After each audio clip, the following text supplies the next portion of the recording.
Kita dalam kitab Asy-Syama'ilul Muhammadiyah yang dikarang oleh Al-Imam, yang disusun oleh Al-Imam At-Tirmidzi rahimahullahu taala. Insya-Allah tuan-tuan yang dimuliakan Allah Subhanahu wa taala, kita akan sambung pada perbahasan yang akan kita bahaskan. Sebelum tu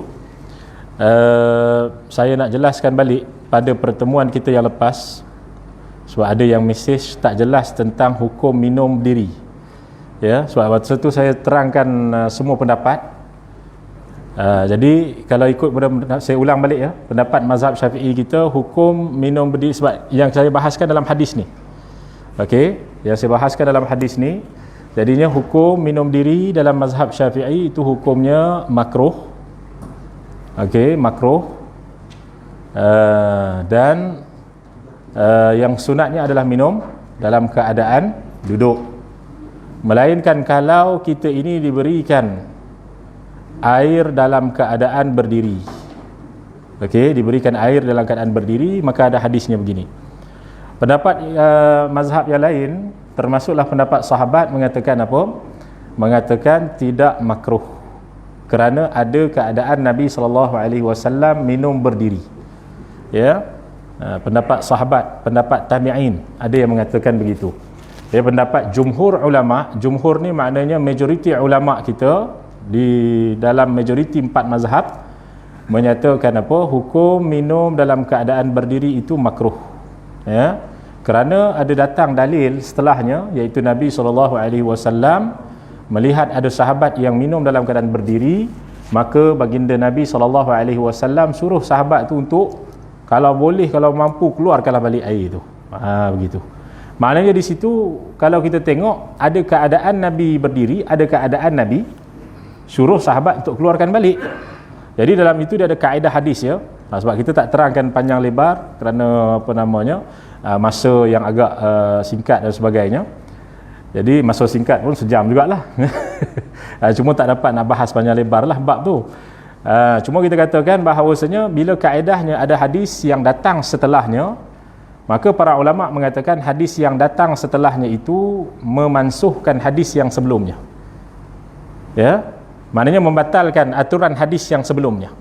Maknanya hadis yang sebelumnya minum berdiri boleh, kemudian datang hadis yang setelahnya itu mengatakan minum dalam keadaan berdiri itu disuruh untuk memuntahkan. Maknanya dibatalkan hukum yang sebelumnya. Itu ada pendapat dalam mazhab kita. Ya. Cuma pendapat para ulama, sahabat dan sebagainya, ada di kalangan para sahabat juga yang mengatakan apa namanya, tidak ada masalah kalau untuk kalau kita nak minum berdiri, cumanya dari segi adab sahaja, bukanlah makruh. Nabi SAW suruh buang tu dengan makna adab sahaja. Untuk apa? Untuk melazimi minum duduk, itu sahaja. Bukanlah atas nama makruh. Wallahu alam. Jadi itu kita punya perbahasan kita dalam bab sebelum ini. Jadi insya-Allah kita akan masuk minyak wangi, betul? Bab minyak wangi kan? Muka surat 158. Muka surat 158. Okey. Bismillahirrahmanirrahim. Kita akan membahaskan kitab Asy-Syama'il Muhammadiyah bab yang ke-33, muka surat 158. Qala al-Hafiz Abu Isa Muhammad At-Tirmidzi rahimahullahu taala, babu ma jaa fi ta'atturi Rasulillah sallallahu alaihi wasallam. Bab yang menceritakan tentang berminyak wangi Rasulullah sallallahu alaihi wasallam. Ini nak cerita tentang Nabi sallallahu alaihi wasallam pakai minyak wangi. Sedangkan hakikatnya baginda Nabi SAW itu sendiri dah wangi ya. Sayyidatina Aisyah radhiyallahu taala anha, dia ambil peluh baginda Nabi SAW, dia kumpulkan jadi pati minyak wangi. Bukan minyak wangi biasa, dia pati.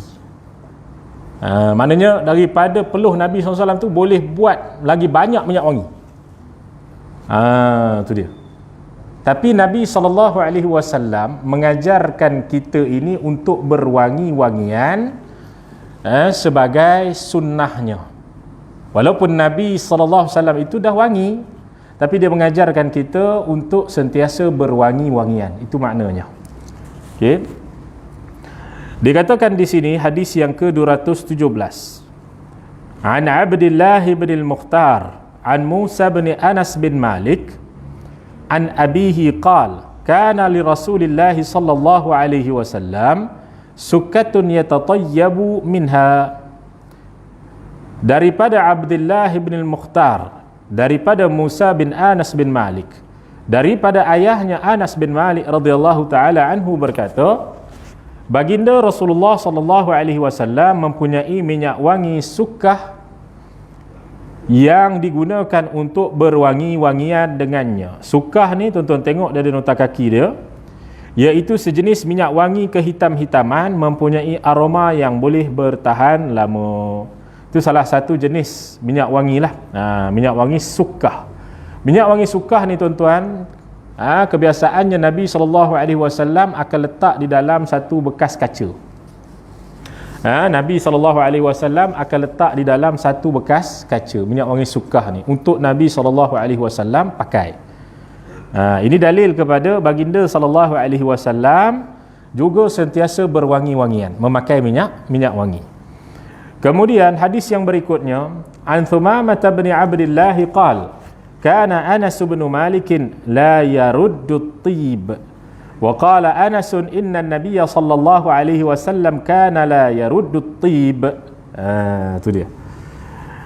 Daripada Thumamah bin Abdullah radhiyallahu taala anhu berkata, Sayyidina Anas bin Malik radhiyallahu anhu tidak pernah menolak minyak wangi.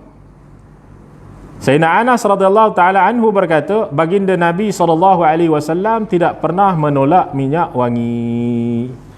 Jadi disebabkan Sayyidina Anas radhiyallahu taala anhu, dia tengok Nabi SAW bila diberikan minyak wangi, maka Nabi tak tolak, maka dia pun tak pernah menolak minyak wangi yang diberikan oleh orang. Kan biasa tuan-tuan kan, kalau kita pergi surau ke masjid ke kadang-kadang, ataupun ada majlis-majlis maulid ke, akan ada orang yang tolong bagi minyak wangi sikit. Kan? Jangka walaupun mungkin bagi kita minyak wangi itu lain macam bau dia kan. Ada setengah tu dia tak berkenan dengan minyak wangi orang tu bagi. Tapi nak ikut kepada sunnah baginda Nabi SAW, maka ambillah walaupun sedikit. Ambillah walaupun sedikit. Ambil minyak wangi macam mana? Ambil dengan tapak tangan. Bukan begini ya. Selalu ambil, kita minta sapu di sini. Sebenarnya ini ya bukanlah yang diajarkan oleh baginda Nabi SAW. Bukan sunnah lah. Maknanya bukan sunnah, bukanlah haram. Tapi tak dapat sunnah. Sunnahnya bagaimana? Di sini. Kalau orang bagi pada kita, kita minta disapukan di tangan ni. Ini sunnahnya.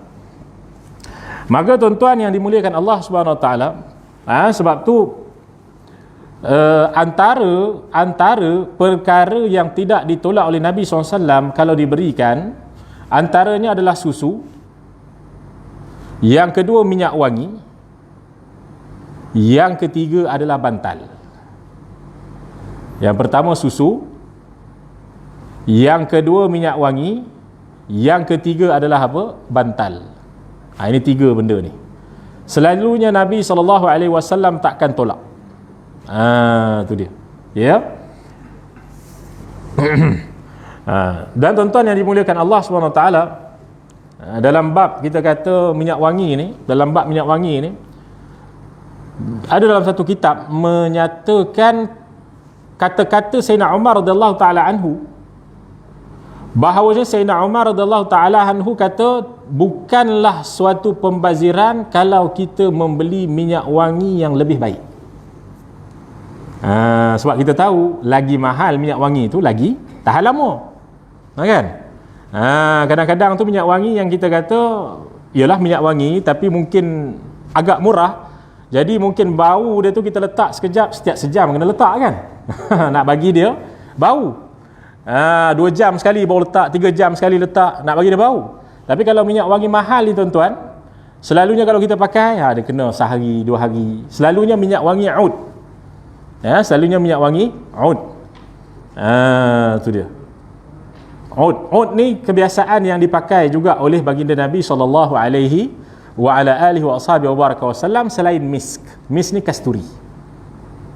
Ini dua minyak wangi yang disukai oleh baginda Nabi sallallahu alaihi wa ala alihi wasallam. Dua minyak wangi ni. Dan kalau kita tengok tuan-tuan, banyak khasiat sebenarnya ya, ud dan juga kasturi ni. Antara kita kata kelebihan, contohnya kasturi ni, ini dah menjadi amalan kebiasaan di pondok-pondok ataupun di madrasah. Selalunya bagi hafiz Quran, mereka yang nak menghafal kitab, menghafal Al-Quran, maka kebiasaannya mereka akan letak kasturi dulu. Kasturi ni salah satu kelebihan dia menyegarkan. Bila kita bau, dia menyegarkan kita punya otak kita. Maka dia akan mudah untuk menghafal. Apabila nanti nak ulang balik hafalan tanpa melihat Quran, pakai balik minyak wangi, bau.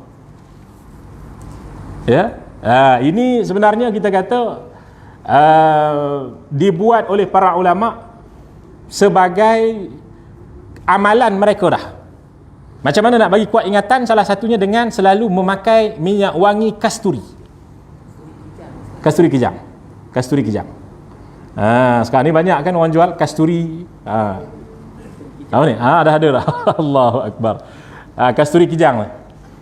Sedap bau dia. Allahu Akbar. Masya-Allah.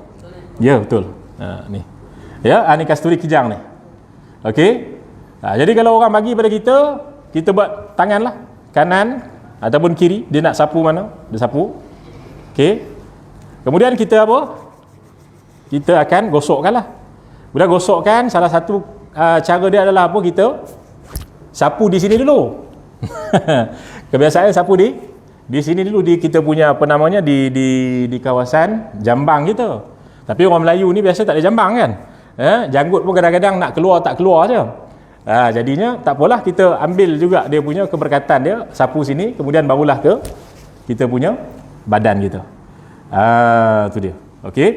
Ini minyak wangi kasturi, mana cara salah satunya kalau masa di madrasah, kalau ada exam Quran, maknanya exam Quran ni exam untuk mengulang Al-Quran lah. Maknanya ustaz dia akan tanya pada kita, ayat Quran ni sambung.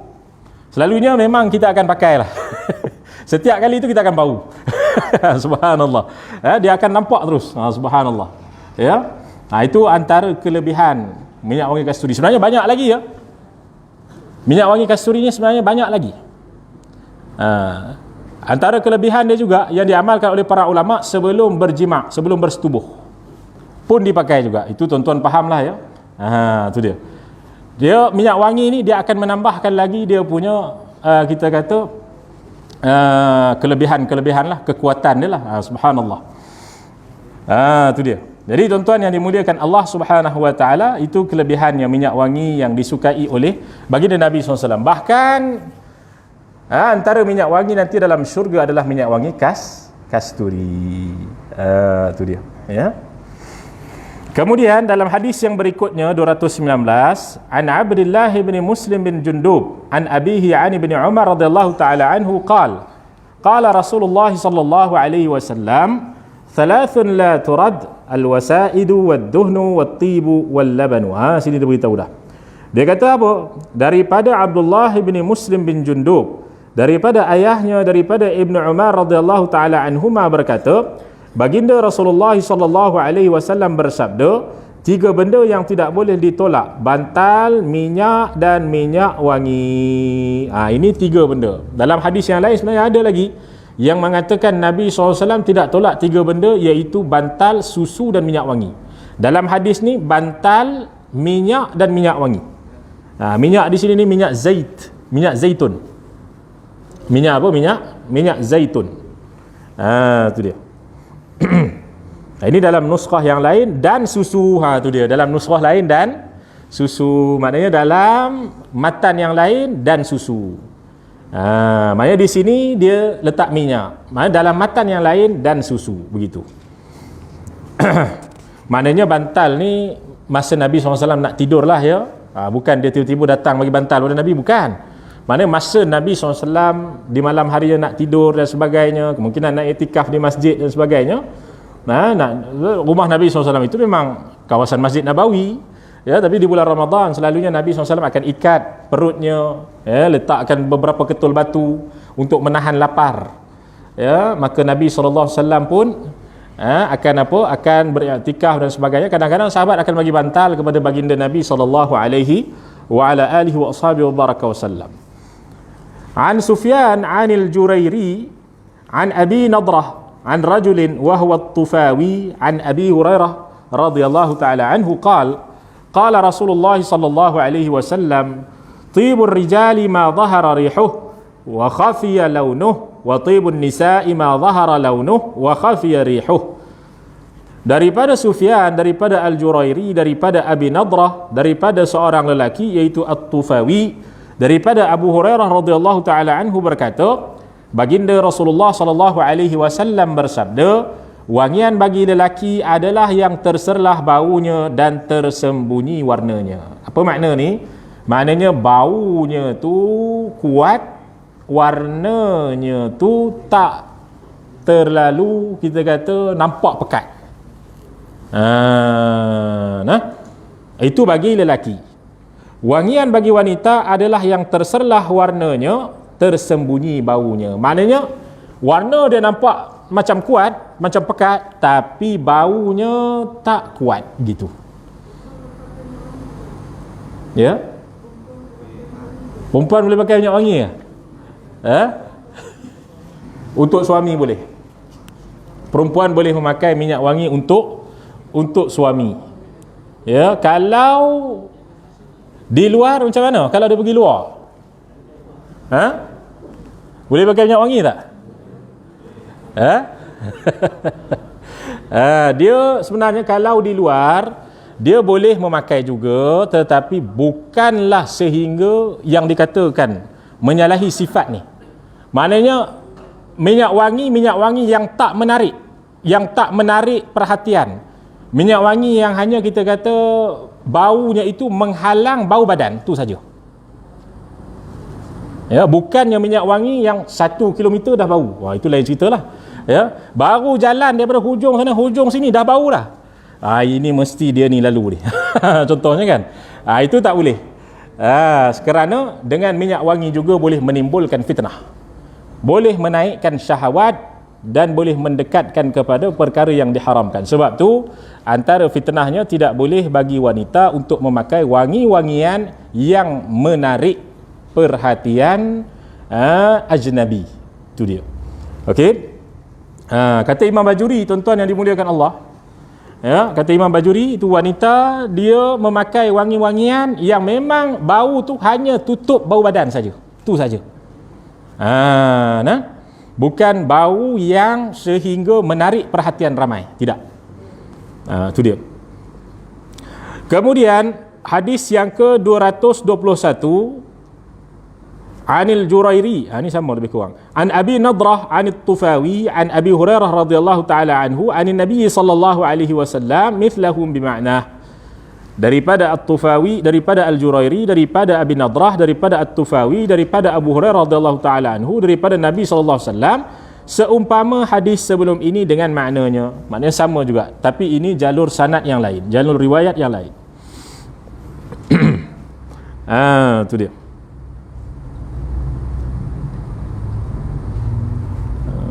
Okey. Kemudian hadis yang berikutnya 222 An Hananin an Abi Uthman An-Nahdi qala Rasulullah sallallahu alaihi wasallam idza u'tiya ahadukumur raihan fala yarudduh fa innahu kharaja minal jannah qala Abu Isa wala na'rif li Hananin ghaira hadzal hadits wa qala Abdurrahman ibn Abi Hatim fi kitab Al-Jarh wa Ta'dil Hananul Asadi min Bani Asad bin Shuraik وهو صاحب الرقيق عم والد مسدد وروى عن أبي عثمان النهدي وروى عنه الحجاج ابن أبي عثمان الصواف سمعت أبي يقول ذلك. Daripada Hanan, daripada Abi Uthman An-Nahdi berkata, baginda Rasulullah sallallahu alaihi wasallam bersabda, apabila salah seorang daripada kalian diberikan pohonan raihan, raihan. Raihan ni tuan-tuan tengok nota kaki dia, iaitu setiap tumbuhan yang mengeluarkan wangian. Maknanya apa-apa tumbuhan yang mengeluarkan wangian janganlah ditolak. Sesungguhnya ia, yakni raihan, pohonan yang mengeluarkan wangi-wangian berasal daripada syurga. Berkata Abu Isa Imam At-Tirmidzi, kami tidak mengetahui Hanan selain daripada hadis ini. Maknanya tak mengetahui perawi ni Hanan selain daripada hadis ini. Ini dicerita pasal perawi ni. Berkata Abdurrahman bin Abi Hatim dalam kitab Al-Jarh wa Ta'dil, Hanan al-Asadi berasal daripada Bani Asad bin Shuraik. Ia adalah sahibul raqiq, yang memiliki hamba ataupun kedai roti atau penjual hamba ataupun roti. Pakcik kepada Walid Musaddad, beliau meriwayatkan daripada Abi Uthman An-Nahdi dan daripada beliau riwayat Al-Hajjaj bin Uthman As-Sawwaf, aku Abdurrahman mendengar ayahku berkata demikian. Ini cerita tentang silsilah dia ataupun kita kata riwayat dia. Maka tuan-tuan yang dimuliakan Allah Subhanahu wa taala, jadi makna daripada pohonan ni apa-apa kita kata pohonan yang wangi. Ya, kerana apa? Pepohonan yang wangi ini asalnya itu daripada syurga. Itu dia. Asalnya itu daripada syurga. Kerana di syurga ni tuan-tuan ada pohonan-pohonan yang sangat banyak, pohonan-pohonan yang hijau, maka pohonan-pohonan itu semuanya berbau wangi. Itu dia, semuanya berbau wangi. Subhanallah. Kemudian dikatakan lagi, an bayanin an Qais bin Abi Hazim an Jarir bin Abdullah qala uridtu baina yaday Umar bin Al-Khattab fa alqa Jarirun rida'ah wa masya fi izar faqala lahu khudh rida'ak faqala Umar lil qaum ma ra'aitu rajulan ahsana suratan min Jaririn illa ma balaghana min surati Yusuf alaihi salam. Daripada bayan daripada Qais bin Abi Hazim daripada Jarir bin Abdullah radhiyallahu taala anhu berkata, aku, ini Jarir, dihadapkan di hadapan Sayyidina Umar bin Al-Khattab radhiyallahu taala anhu. Kemudian Sayyidina Jarir radhiyallahu taala anhu menanggalkan selendangnya dan berjalan dengan pelikat. Apa maknanya ni tuan-tuan? Iaitu Sayyidina Jarir dia menanggalkan dia punya rida dia, kemudian dia berjalan dengan pelikat. Berjalan dengan pelikat ni maknanya dia tanggalkan rida dia begini, kemudian dia ikat rida dia itu di pinggang dia. Itu makna berjalan dengan pelikat. Bukan maknanya dia letak di bawah kaki dia berjalan atas rida dia, bukan ya. Makna di sini adalah dia ikat rida dia itu di pinggang dia. Ini makna daripada hadis ni. Itu dia. Kenapa? Masa ni adalah masa tempoh peperangan masa ni. Masa tempoh peperangan, maka dia bersiap sedia. Sayyidina Jarir radhiyallahu taala anhu dia bersiap sedia, maka dia tanggalkan rida dia dan dia mengikat di pinggang dia. Sayyidina Umar radhiyallahu taala anhu berkata kepadanya, ambillah, pakai selendang kamu. Maka Sayyidina Umar radhiyallahu taala anhu berkata kepada orang ramai, aku tidak pernah melihat seseorang yang lebih tampan rupanya daripada Sayyidina Jarir radhiyallahu taala anhu, melainkan apa yang telah sampai kepada kita tentang riwayat ketampanan rupa Nabi Yusuf alaihi salam. Itu dia. Ya, tuan-tuan tengok nota kaki dia yang ke-93 tu. Kaitan hadis dengan bab ini kurang jelas.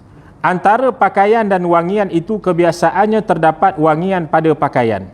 Mungkin mahu diperjelaskan bahawa para sahabat radhiyallahu taala anhum ajma'in mengikuti sunnah baginda Rasulullah sallallahu alaihi wasallam dalam berwangi-wangian. Dia nak cerita macam ni tuan-tuan yang dimuliakan Allah Subhanahu wa taala. Kalau kita baca dalam hadis ni, maknanya apa? Sayyidina Jarir radhiyallahu taala anhu ni seorang yang tampan, antara sahabat yang tampan, yang kacak. Dan dia kata kalaulah tak sampai kepada dia cerita tentang Nabi Yusuf, maka sudah pasti dia merasakan Sayyidina Jarir inilah yang paling tampan. Macam tu.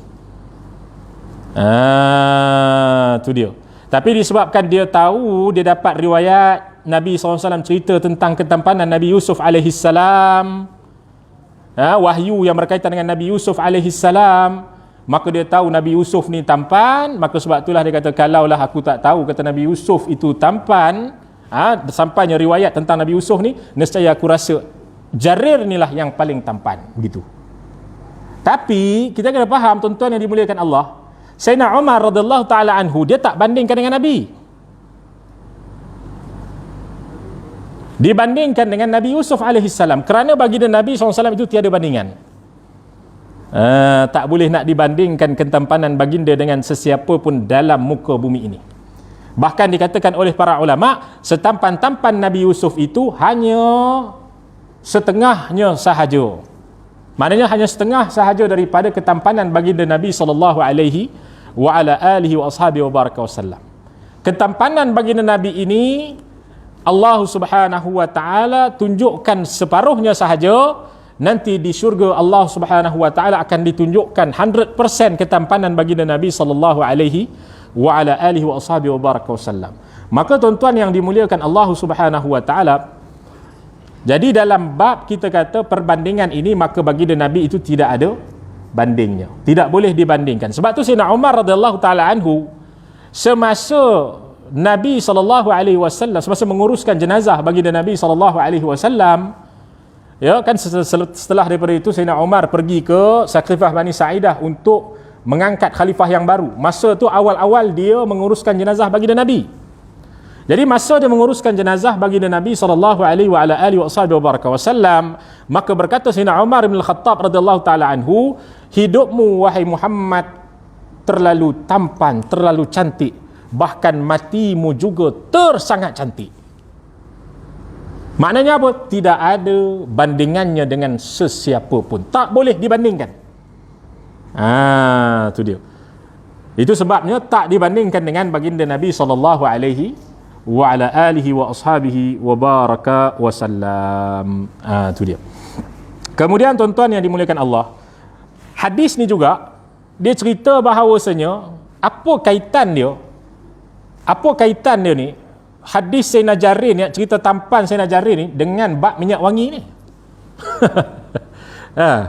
Sedangkan dia letak hadis ni dalam bab minyak wangi, sebab tu ada setengah para ulama yang mengatakan kemungkinan tersilap meletakkan bab ni dalam bab minyak wangi. Kemungkinan Al-Imam At-Tirmidzi tersalah dalam meletakkan hadis ini dalam bab minyak wangi. Tapi disyarahkan sebahagian lagi ulama mengatakan tak salah pun. Sebab kebiasaannya orang yang ada ketampanan, pakaiannya yang elok, kebiasaannya dia wangi. Kebiasaannya apa? Kebiasaan wangi. Dia tak ada pakaian elok, tampan, tiba-tiba bau pahit. Itu bukan tuan-tuan ya. Dia tak biasa tu. Mak lazimnya kalau dah tampan ni, nampak dia ni comel elok ni, dia punya baju dia pun, dia punya pakaian dia pun elok, selalunya dia ni juga wangi begitu. Tu dia. Ini nak cerita kaitannya hadis ini. Menunjukkan berkaitan dengan penampilan seseorang begitu. Kemudian bab yang ke-34. Okey, bab yang ke-34. Babu kaifa kana kalamu Rasulullah sallallahu alaihi wa ala alihi wa baraka wasallam.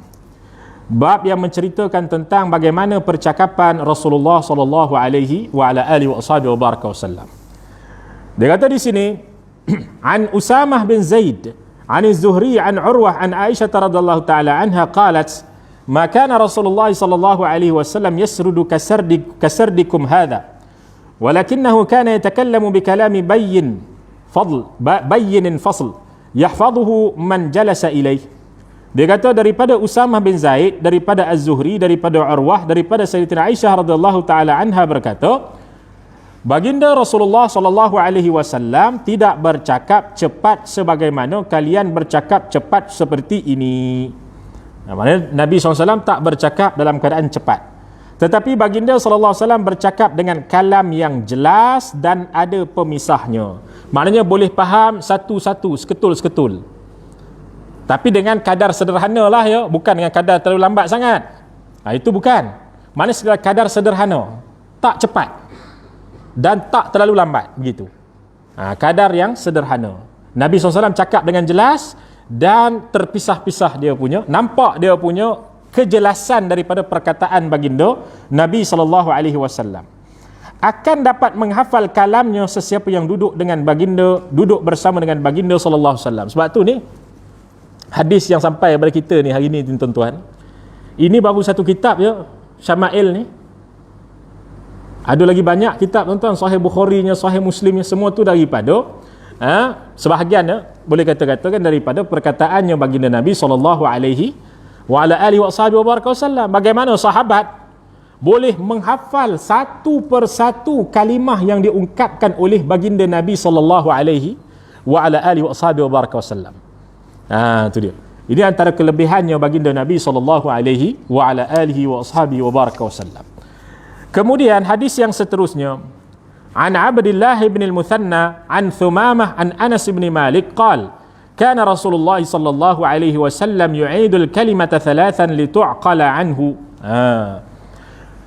Daripada Abdullah bin al-Muthanna, daripada Thumamah, daripada Anas bin Malik radhiyallahu taala anhu berkata, baginda Rasulullah sallallahu alaihi wasallam akan mengulang perkataan sebanyak 3 kali untuk difahami. Maknanya pada benda yang penting saja tuan-tuan. Pada perkara yang penting Nabi SAW akan ulang balik. Bukan semua Nabi ulang ya. Saya akan pergi, bukan begitu ya. Nabi ulang pada benda yang penting saja.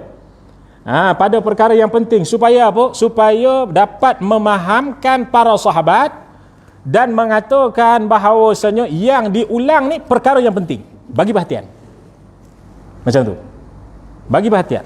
3 kali Nabi ulang ni nak tunjuk, bukan kata 3 kali, kadang-kadang ada yang berkali-kali nak menunjukkan benda ni penting, bagi perhatian, dengar betul-betul, hafal betul-betul, macam tu.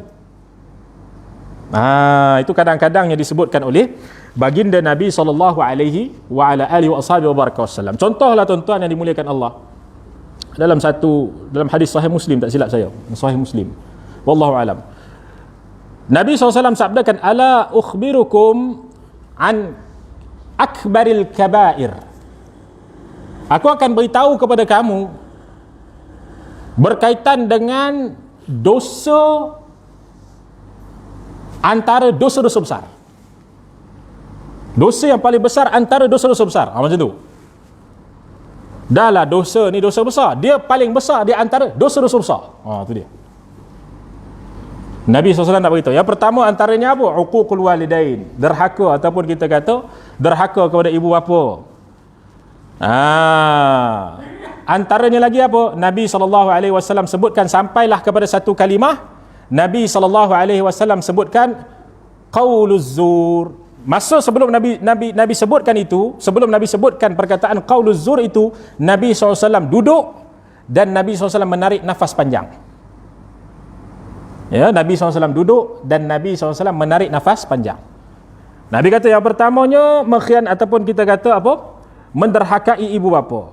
Kemudian disambung, sebelum nak sambung lagi itu, Nabi SAW duduk.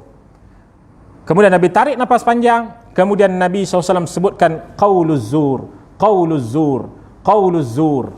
Nabi ulang banyak kali. Sehingga para sahabat di kalangan mereka mengatakan mereka berharap agar Nabi berhenti daripada mengulang perkataan tersebut. Tu dia. Nabi berhenti daripada apa? Mengulang perkataan tersebut. Apa makna qauluz zur? Kata-kata dusta. Kata-kata dusta. Maka tuan-tuan yang dimuliakan Allah Subhanahu wa taala, apa namanya, kita kata kata-kata dusta. Ini maknanya qauluz zur, ini maknanya apa? Saksi palsu. Bersaksi apa? Bersaksi palsu. Kata dusta dengan makna saksi palsu. Maknanya dia ini, mungkinlah kita kata dia ni menjadi saksi kepada satu kes dan dia bersaksi dengan saksi yang palsu. Contoh macam tu. Ataupun dia ini berkata dengan kata yang palsu. Boleh jadi dalam bab yang sama, iaitu bersaksi palsu. Tu dia. Maka Nabi SAW ulang banyak kali qauluz zur, qauluz zur, qauluz zur. Tu dia. Jadi tuan-tuan yang dimuliakan Allah SWT, dah hadis tu panjanglah. Hadis tu panjang. Antaranya Nabi SAW sebutkan lagi apa? Yang pertama sekali bukan uququl walidain. Yang pertama sekali adalah al-isyraku billah, syirik dengan Allah Subhanahu wa taala. Yang kedua uququl walidain. Kemudian Nabi duduk, kemudian Nabi SAW tarik nafas panjang, kemudian Nabi SAW beritahu qauluz zur, qauluz zur, qauluz zur, qauluz zur. Nabi ulang banyak kali. Maknanya perkara yang akbaril kabair, perkara yang besar, dosa-dosa besar, antaranya syirik kepada Allah. Kemudian menderhakai ibu bapa. Kemudian yang ketiga, sebelum Nabi cakap tu, Nabi duduk dulu, kemudian Nabi tarik nafas panjang. Nak beritahu kepada kita bahawasanya nanti akan datang golongan-golongan yang bersaksi palsu. Itu dia. Maka ini antara dosa daripada dosa-dosa besar. Itu dia. Sehingga Nabi ulang banyak kali nak menunjukkan dosa ni, kita kata sungguh-sungguh dahsyatlah dosa ni. Subhanallah. Maka tuan-tuan yang dimuliakan Allah Subhanahu Wa Taala, itu maknanya apa tuan-tuan? Maknanya Nabi SAW dia nak fahamkan sahabat, dia nak beritahu ni penting, dia nak beritahu ni kamu kena faham betul-betul, kamu kena hafal betul-betul, kamu kena jaga betul-betul. Maka Nabi ulang banyak kali. Itu dia. Itu kaedahnya baginda Nabi SAW. Maka tuan-tuan, kalau kita pun berikan syarahan dan sebagainya, ataupun kita bercakap dan sebagainya, kalau perkara penting, kita boleh ikut juga sunnahnya baginda Nabi SAW. Kita ulang 2 kali ke 3 kali untuk memahamkan mereka yang mendengar. Begitu. Ya.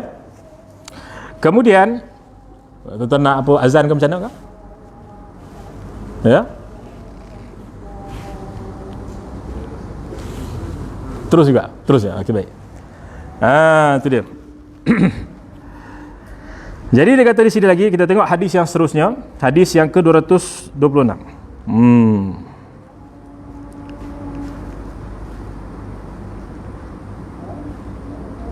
Ani bani li Abi Halah anil Hasan bin Ali qala sa'altu khali Hind bin Abi Halah وكان وصافا فقلت صف لي منطق رسول الله صلى الله عليه وسلم قال كان رسول الله صلى الله عليه وسلم متواصل الأحزان دائم الفكرة ليست له راحة طويل السكت لا يتكلم في غير حاجة يفتتح الكلام ويختمه بسم الله تعالى ويتكلم بجوامع الكلم كلامه فصل لا فضول ولا تقصير ليس بالجافي ولا المهين يعظم النعمة وإن دقت لا يذم منها شيئا غير أنه لم يكن يذم ذواقا ولا يمدحه ولا تغضبه الدنيا ولا ما كان لها فإذا تعدي الحق لم يقم لغضبه شيء حتى ينتصر له ولا يغضب لنفسه ولا ينتصر لها إذا أشار بكفه كلها فإذا تعجب قلبها وإذا تحدث اتصل بها وضرب برحته اليمنى بطن إبهامه اليسرى وإذا غضب أعرض وأشاح وإذا فرح غض طرفه جل ضحكه التبسم يفتر عن مثل حب الغمام. Dikatakan di sini daripada Ibni Abi Halah, daripada Hasan bin Ali radhiyallahu taala anhu karramallahu wajhah, berkata, aku ni siapa? Sayyidina Hasan. Sayyidina Hasan bertanya kepada pak cikku sebelah ibu, iaitulah Hind Ibni Abi Halah, yang merupakan orang yang pakar dalam menceritakan tentang sifat Rasulullah. Jadi Hind ibn Abi Halah ni tuan-tuan, orang yang sangat pakar menceritakan sifat Rasulullah. Dia boleh cerita secara detail sifat Rasulullah sallallahu alaihi wa ala alihi wasallam. Aku bertanya, ni Sayyidina Hasan bertanya, ceritakan kepadaku sifat percakapan baginda Rasulullah sallallahu alaihi wasallam. Beliau, yakni Sayyidina Hind bin Abi Halah, menjawab, baginda Rasulullah sallallahu alaihi wasallam adalah seorang yang selalu bersedih. Selalu bersedih ni tuan-tuan, bukanlah setiap masa Nabi SAW sedih, ya. Bukanlah pagi sedih, petang sedih, malam sedih, sampai tak makan, tak minum, tak bercakap, tak berjalan. Bukan makna tu. Makna selalu bersedih ni tuan-tuan yang dimuliakan Allah Subhanahu Wa Taala, ialah sentiasa berterusan Nabi memikirkan umatnya. Itu maknanya. Bukan bermakna dia setiap masa sedih tu sampai tak buat kerja langsung, bukan. Tapi Nabi berterusan memikirkan tentang umat baginda Nabi sallallahu alaihi wa ala alihi wasallam. Sehingga Nabi kadang-kadang dia sedih, rindu daripada umat dia, begitu. Okey. Selalu berfikir, tidak sempat berehat. Nabi SAW ni selalu berfikir, fikir untuk umat. Bukan fikirnya fikir dunia, bukan fikirnya fikir kerjaan dia, bukan fikirnya fikir apa sahaja, fikirnya untuk akhirat, fikirnya untuk umat baginda sallallahu alaihi wa ala alihi wasallam.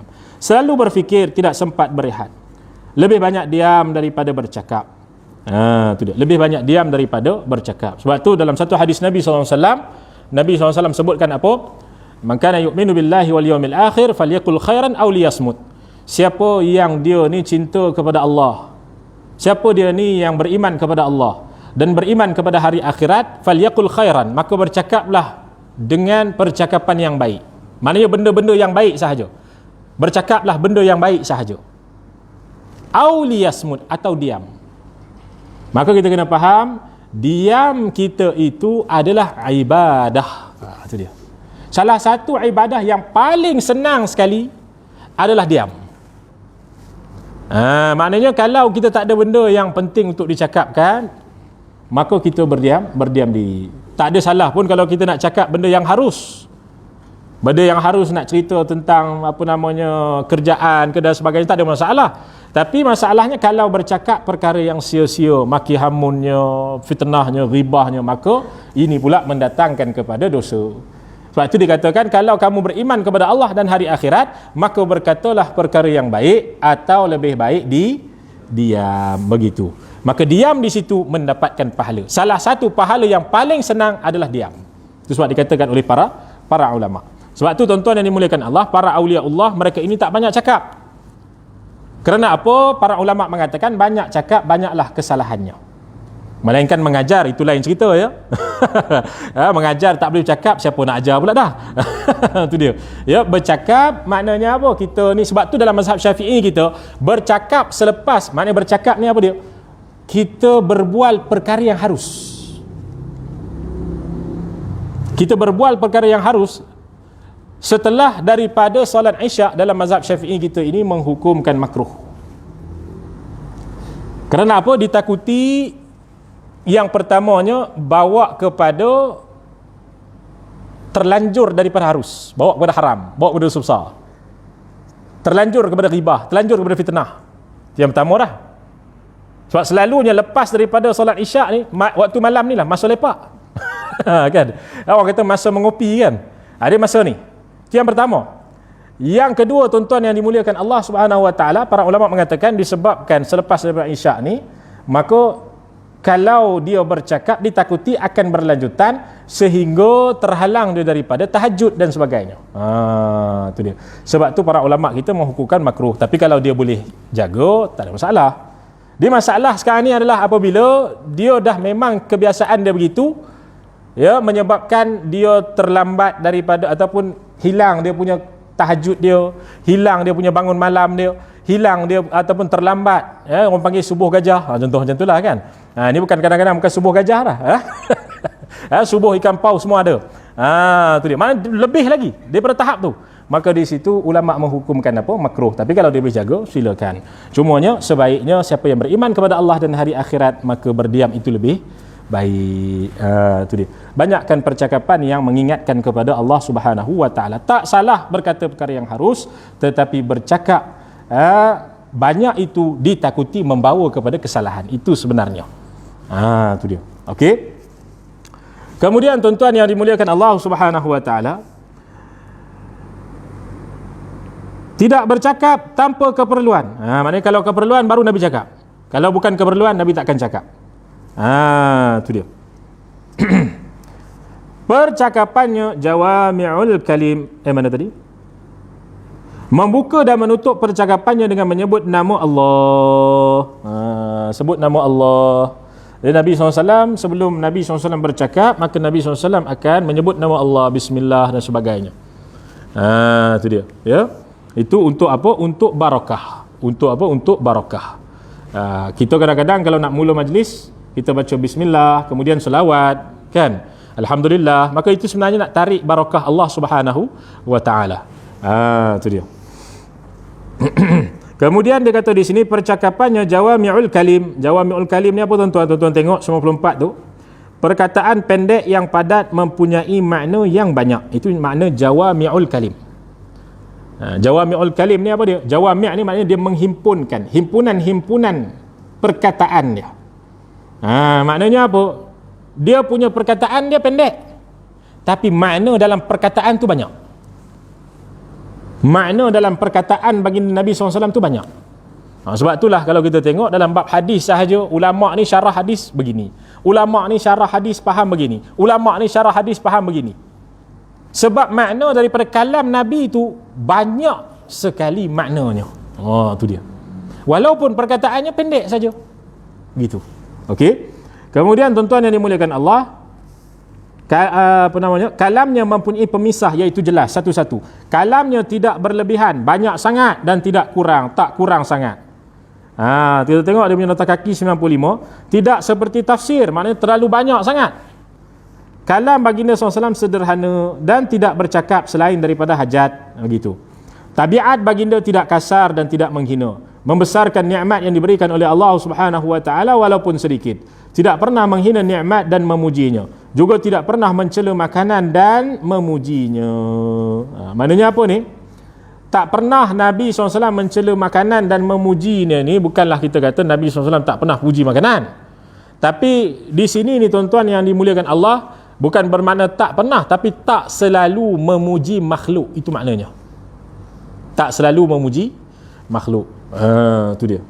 Okey, selalu Nabi SAW puji Allah Ta'ala. Dapat makanan, Nabi SAW Masya Allah, begitu, hebat Allah dan sebagainya. Kita nak cerita macam tu lah. Maknanya Nabi SAW dia nampak sahaja makanan dan sebagainya, terus puji Allah Subhanahu wa ta'ala. Begitu. Dunia tidak menjadikan baginda SAW marah, dan baginda SAW tidak marah kerana urusan dunia. Apa maknanya tuan-tuan? Maknanya bukanlah baginda Nabi SAW ini dia terus tolak dunia. Tidak. Ini maknanya dunia tak menjadikan baginda marah. Maknanya bukanlah kerana adanya dunia tu baginda tak suka. Tak. Maknanya bukanlah Nabi SAW tolak dunia tu terus. Tidak. Bukan begitu. Ya, tetapi dunia tu sebagai keperluan untuk sampai kepada akhirat. Sebab tu dalam syariat kita, nafkah kepada anak isteri wajib contohnya. Nak nafkah tu macam mana? Kena dengan usaha dunia. Tu dia. Al-mu'minul qawi.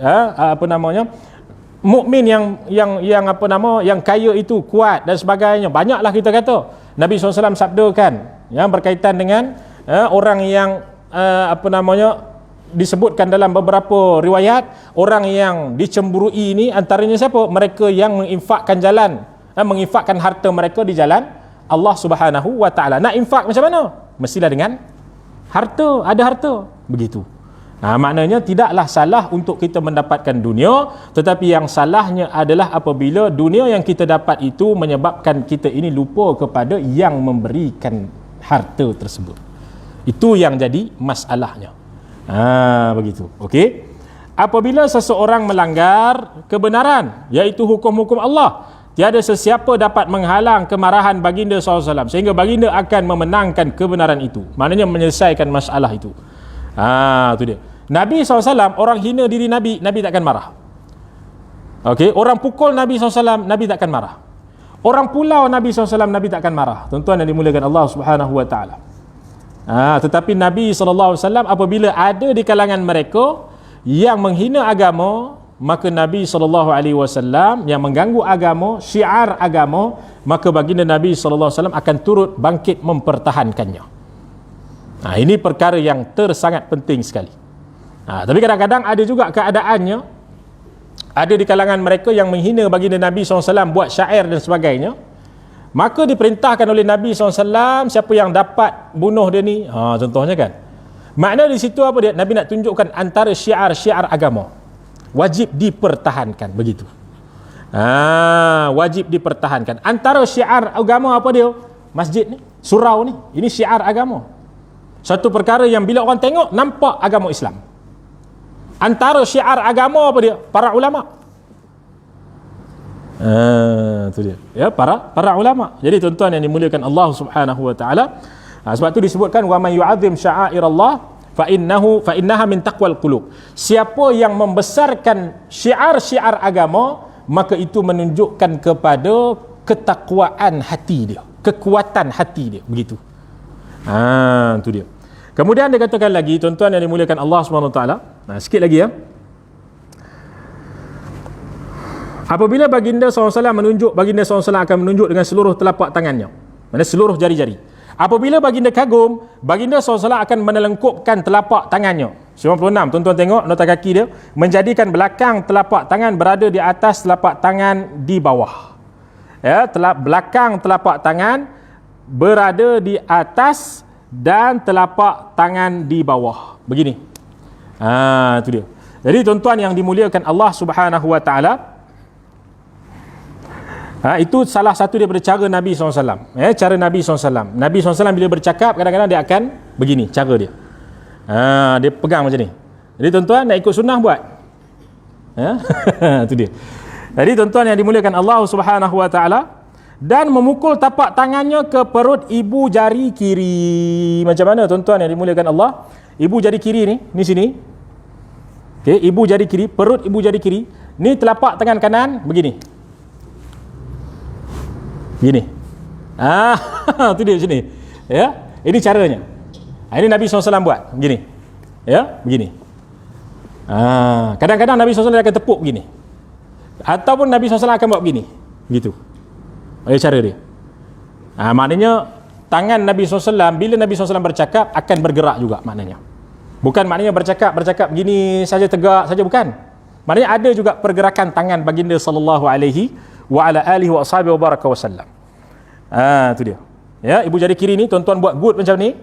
Buat good macam ni, kemudian ini kawasan perut ibu jari ni. Perut ibu jari kiri. Butun kawasan perut ibu jari. Ibham ni. Itu dia. Okey, di sini ditepuk gini. Itu dia. Okey.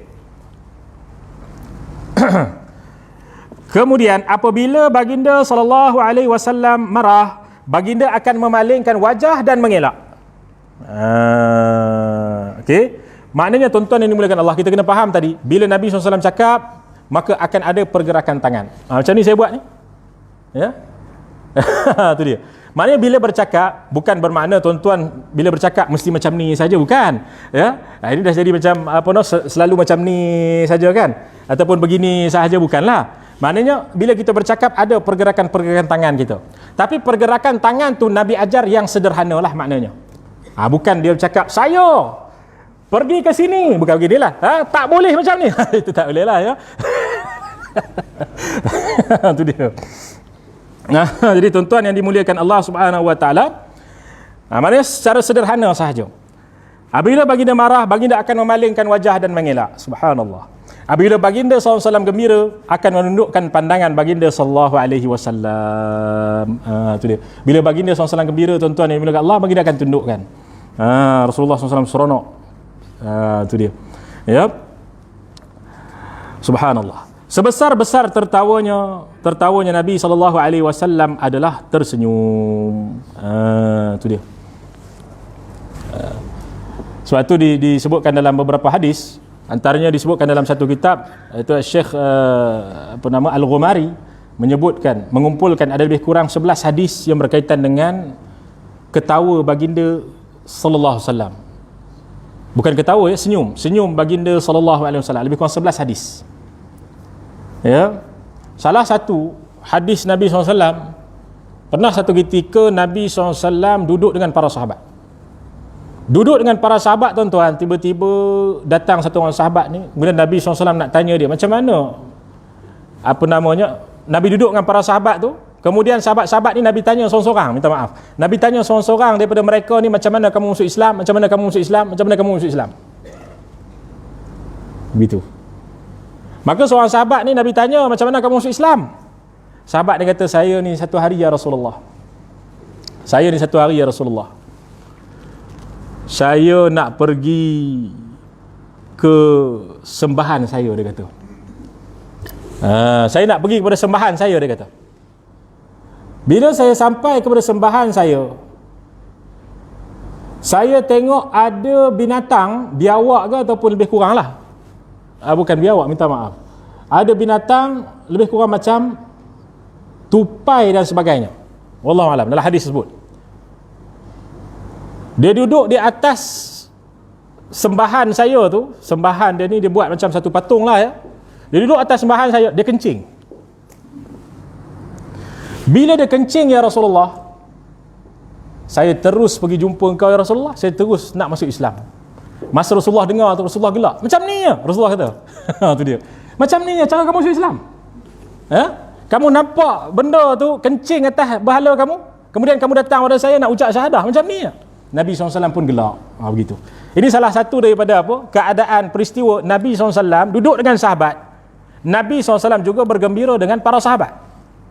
Bukan bermakna setiap masa Nabi SAW diam saja kan. Kita kata tak boleh ni. Ini perjuangan ni, tak boleh, kena serius. Bukan begitu. Ya, bukan setiap masa dengan mukanya dan sebagainya, tidak. Tapi Nabi SAW ni orang yang sentiasa nampak senyuman baginda.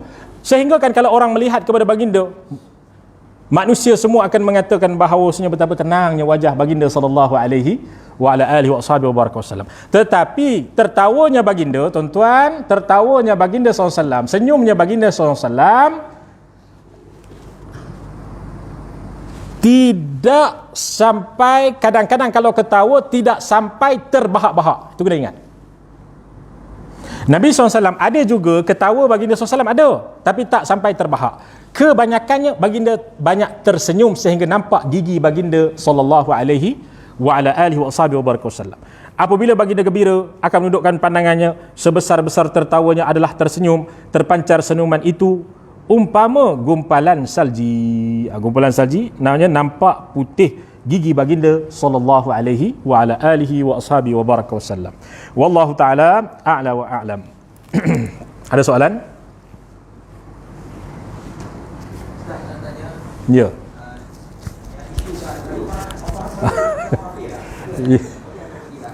Ya. Ya. Ya, dia secara ringkas lah ya.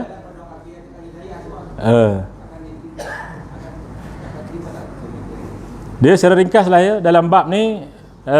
Ini pada saya tak setuju. Saya tak setuju kalimah ni digunakan oleh orang kafir. Okey. Saya tak setuju kalimah ni digunakan oleh orang kafir, kerana tuan-tuan yang dimuliakan Allah SWT, tuan-tuan mungkin boleh fikir satu hari nanti anak-anak kita, ada orang akan jual buku cerita di kedai-kedai buku, anak Allah. Mungkin mak ayahnya mungkin tak pernah mengaji tauhid, ataupun dia akan jual nama sirah, dia akan letak nama tu depan tu Allah, dalam tu penuh dengan dakwah Kristian. Tuan-tuan yang dimuliakan Allah, di Johor Bahru 10,000 anggaran orang telah murtad. Ya. Sebenarnya mereka yang buat kerja dakwah dan juga mereka yang memahami gerakan misionaris Kristian di Malaysia, sebenarnya gerakan mereka ini telah berkembang maju, dan ketua-ketua di kebanyakan negeri yang murtad itu, mereka ini asalnya daripada sekolah agama orang Melayu. Ya, semua bukti ada. Semua bukti ada. Saya berani kata ni, live, saya berani kata. Bukti ada. Dan bukti ini memang telah dijelaskan di bawah IKSIM, itu Institut Kajian Islam Malaysia. Yang telah didedahkan, kita tahu dia punya ahli jawatan kuasa dia antaranya siapa? Ustaz Engku Ahmad Fazil antaranya. Antara mereka yang mengkaji berkaitan dengan gerakan misionaris Kristian ini. Maka mereka, kenapa, tuan-tuan kita fikirkan, kenapa mereka nakkan kalimah ini diguna pakai di Malaysia? Mereka kata ada dalil daripada Quran. Bukan mereka kata ya, ini orang Islam kita sendiri yang kata ada dalil daripada Quran. Tuan-tuan yang dimuliakan Allah, apakah adanya dalil daripada Quran menjadikan kita membolehkan mereka menggunakan kalimah Allah? Bukankah dalil dalam Quran itu, tuan-tuan boleh tengok sendiri. Dalam Quran, contohnya dikatakan wala in sa'altahum man khalaqas samawati wal arda la yaqulunna Allah. Apabila ditanya kepada orang kafir, siapakah yang menciptakan langit dan bumi, maka mereka akan mengatakan Allah. Maka mereka akan mengatakan Allah. Dalam bab ni, menciptakan langit dan bumi, mereka hanya berkata Allah. Adakah dengan mereka berkata Allah, maka kita boleh membenarkan mereka menggunakan kalimah Allah? Itu bukan dalil yang membenarkan mereka menggunakan kalimah Allah. Itu yang pertama. Yang kedua, ada yang berhujah mengatakan bahawasanya kalimah Allah ini datang daripada Quran juga. Contoh macam tu. Orang kafir kata Allah Ta'ala ni siapakah Tuhan kamu? Mereka kata Allah. Siapakah Tuhan kamu? Maka mereka kata Allah. Para ulama membahaskan kenapa mereka kata Allah. Yang pertamanya kerana mereka ini nak mengelak, mereka ini nak menipu. Kerana kalau betul mereka kata Allah, sudah pasti mereka sembah Allah. Tetapi mereka tak menyembah Allah Ta'ala, mereka mensyirikkan Allah Ta'ala. Mereka menyembah selain daripada Allah. Bahkan di Mekah, di Kaabah, tempat mereka itu ada Al-Lat wal Uzza, berhala mereka. Mereka tak menyembah Allah Ta'ala. Apabila ditanya kepada mereka, mereka kata Allah. Subhanallah. Ya, itu yang kedua. Yang ketiga, perkataan Allah ini memang semenjak daripada zaman Nabi Ibrahim alaihissalam. Maknanya apa? Bila sebut perkataan Allah sejak daripada zaman Nabi Ibrahim alaihissalam, maknanya Allah di sini dimaksudkan sebagai sekadar Tuhan pada bahasa setempat. Maknanya bahasa setempat sebelum datangnya Nabi kita Muhammad sallallahu alaihi wasallam. Bila sebut Tuhan, mereka kata Tuhan itu bahasanya Allah, begitu. Mereka membahasakan Tuhan itu Allah, begitu. Boleh faham? Ini pada bahasa, bukan pada istilah tauhid. Kalau istilah tauhid, bila kita sebut Allah, apa maknanya? Ma'budun bil haq, yang disembah dengan sebenar-benar sembah. Al-iftiqar ilaihi kulli ma siwah, semua berhajat kepada dia. Wal istighna anhu kullu ma ada. Minta maaf. Istighna an kulli ma siwah, al-iftiqar ilaihi kullu ma ada. Semua berhajat kepada dia, bahkan dia tak berhajat kepada sesiapa pun. Itu makna Allah. Maknanya apa? Mereka hanya menggunakan istilah Allah itu bukan pada istilah, tapi pada sebutan bahasa setempat. Daripada zaman dahulu. Di sini di Malaysia, mereka tak pernah gunakan bahasa setempat. Untuk apa kita nak pergi samakan tempat mereka dengan tempat kita? Tempat kita daripada dulu lagi, Allah ni hanya digunakan oleh orang Melayu, orang Islam di tanah Melayu Nusantara. Tak pernah ada kalimah Allah ni digunakan oleh orang kafir di tanah Melayu. Kalau nak kata di negara Arab sana, itu dah memang adat mereka, kebiasaan mereka, tempat mereka. Itu biasa bagi mereka. Tapi di tanah Melayu, tuan-tuan yang dimuliakan Allah, kita tak pernah langsung menggunakan ataupun membenarkan mereka ini daripada turun-temurun, atuk nenek moyang kita, keturunan kita dulu, atuk kita dulu, sampailah kepada zaman mana? Zaman Kesultanan Melayu Melaka ke mana ke? Tak pernah orang kafir menggunakan kalimah Allah. Tiba-tiba hari ini kita nak membenarkan mereka menggunakan kalimah Allah atas sebab apa? Atas sebab ada mereka sebut Allah dalam Quran. Mengarut itu, tuan-tuan. Minta maaf saya kata. Itu dia. Kita kena faham apa akan jadi. Kita kata, oh, kita akan memudahkan dakwah. Memudahkan dakwah macam mana, tuan-tuan? Ya? Kita nak mengatakan kepada mereka berkaitan dengan Allah. Semenjak dulu lagi kita dah kata. Adakah mereka yang membenarkan kepada perkataan kalimah Allah ni, mereka fikir untuk dakwah umat Islam? Mereka tak fikir, kerana mereka itu hanya di bidang kuasa mereka. Mereka hanya di bidang kuasa mereka, dibuat permohonan, mereka pun membenarkan. Mereka tak fikir pun ini untuk Islam, ini untuk dakwah, tak ada. Itu di pihak mereka, di pihak atasan sana. Di pihak mereka yang minta, mereka memang daripada dulu telah berjuang. Daripada tahun 2008 lagi, 2013, 2008 tak silap saya. Mereka telah buat permintaan demi permintaan. Nanti tuan-tuan akan tengok, kalaulah perkara ini berlanjutan, tuan-tuan akan tengok kemungkinan mereka akan buat gereja letak nama Allah besar-besar. Akan datang, generasi akan datang, 10 tahun akan datang, 20 tahun akan datang, anak-anak Melayu kita mungkin ingat tu masjid. Ya, flyers disebarkan, tulis Allah, letak di RNR, di surau, di masjid. Siapa nak halang? Sehingga nanti mungkin akan bawa kepada pluralisme, iaitu menyatakan semua agama adalah sama kerana Tuhannya Allah. Tuan-tuan, kita kena tengok secara lebih detail lagi. Kita kena tengok kepada bab akidah. Kena tengok bab yang mana kalau kita membenarkan ini, kemungkinan anak-anak akan datang, dia kata, Kristian sama betul, Tuhan dia Allah. Islam pun betul, Tuhan dia Allah.